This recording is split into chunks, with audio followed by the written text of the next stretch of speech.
right. Hey, Worship Center family. This is Pastor Zach here with Justin. We're going to be talking about the message last week, which was week 5 of our Bystander series. And for last week, he was talking about a story out of the book of John where Jesus heals a blind man who had been blind from birth. And, you know, I've heard this story so many times growing up and whatnot. And I always thought it was so interesting and kind of crazy what Jesus did to heal this guy, how he spit in the dirt and made mud and wiped it in the guy's eyes. And I always just kind of thought, oh, that's Jesus. He does what he does, you know, who am I to say anything? But I thought it was really cool how in the message that there was significance in how Jesus went about healing this man. And I was going to see, can you explain that a little bit more, the significance of what he did in making the mud? Yeah, knowing the context that John gives us is that this was all happening on the Sabbath. And this is like another way that Jesus does this again. I mean, he's healing people on the Sabbath, but it wasn't just the fact that he was healing on the Sabbath, but the way he was healing on the Sabbath. He was asking the first man to pick up his mat, which is violation of the elders' tradition, to protect. They defined what keep the Sabbath day holy was, and part of that tradition was to if you pick up something and you carry it with you, that's considered work. And so that's not keeping the Sabbath day holy. So he was in trouble because he asked the man to carry his mat. And he could have healed the crippled man without having them to carry the mat, and probably nothing would have happened. But this happened because he was rustling the feathers. Same thing. It was a violation. They forbid people to do any kind of mixing, as in with flour or with cement or even mud.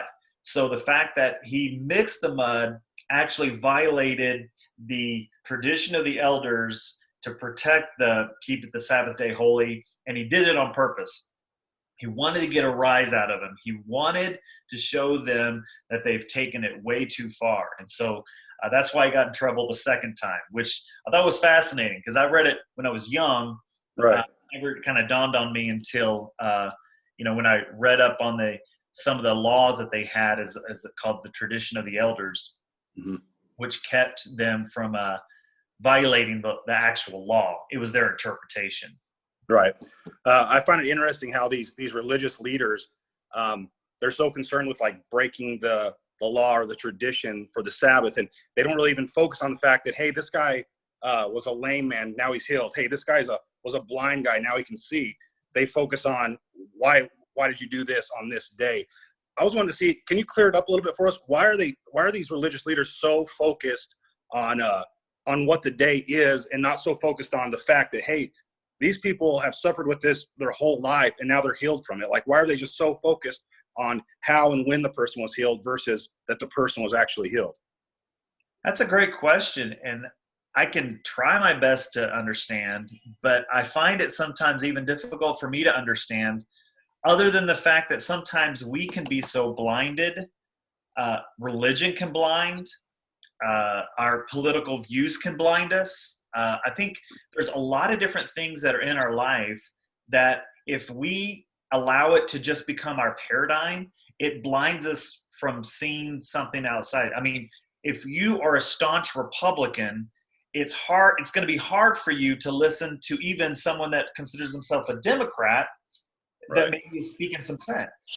Yeah. I think the reverse is also true. If you're a Democrat that you hear a Republican that makes some sense, you're like, well, they're Republican. That, they discount everything. So it's easy for any of us to kind of be blinded when we only allow our paradigm to kind of shape our worldview and not see anything past that. But this is like a great example of just willful blindness. And right.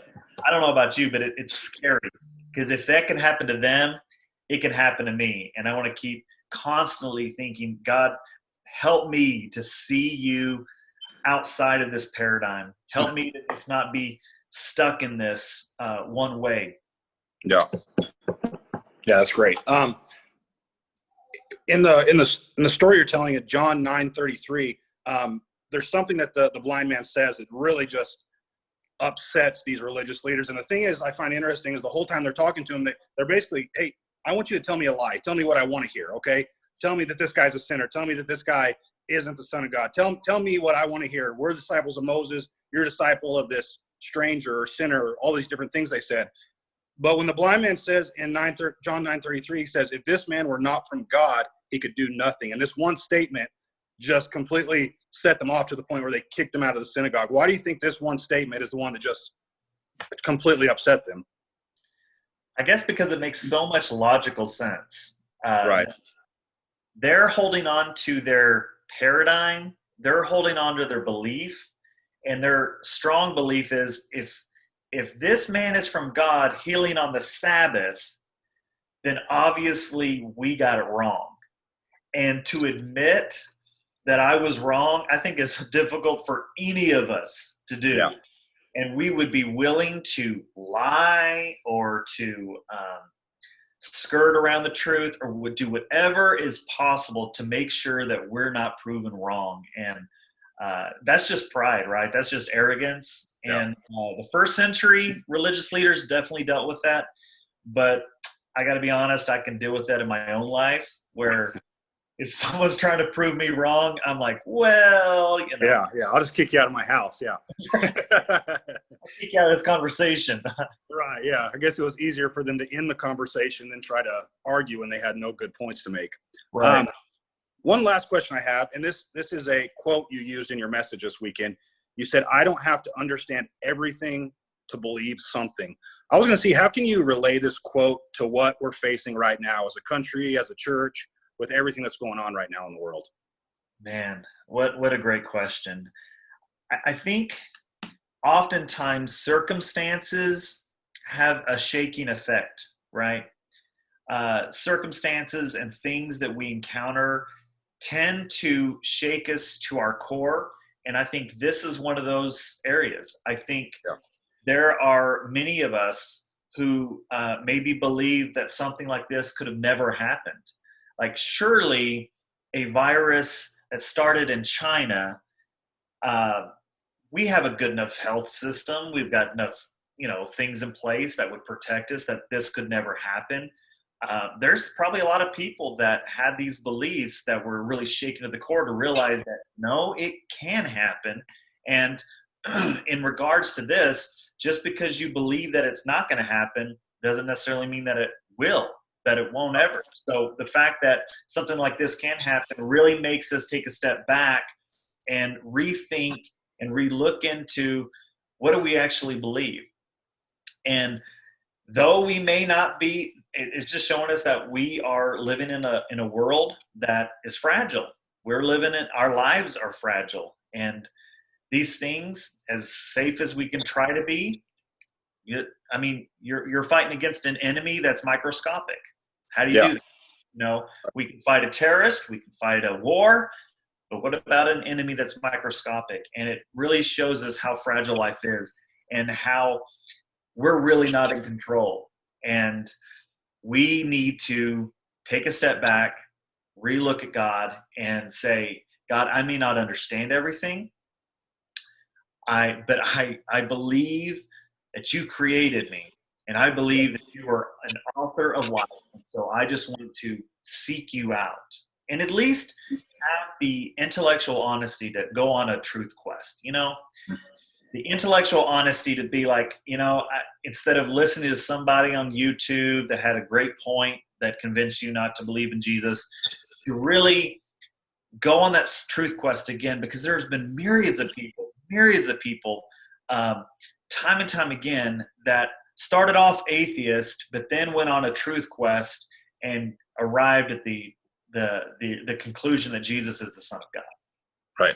Yeah, that's a great answer. I think this message was a great message for the time we're in right now. There was a part in the scripture you're talking about how after Jesus rubbed the mud in his eyes, he walked by faith before he walked by sight, to go rinse his eyes out. And I think it's important for us right now to be having a faith walk, trusting that God has us and God's taking care of us. But that's all the questions I have.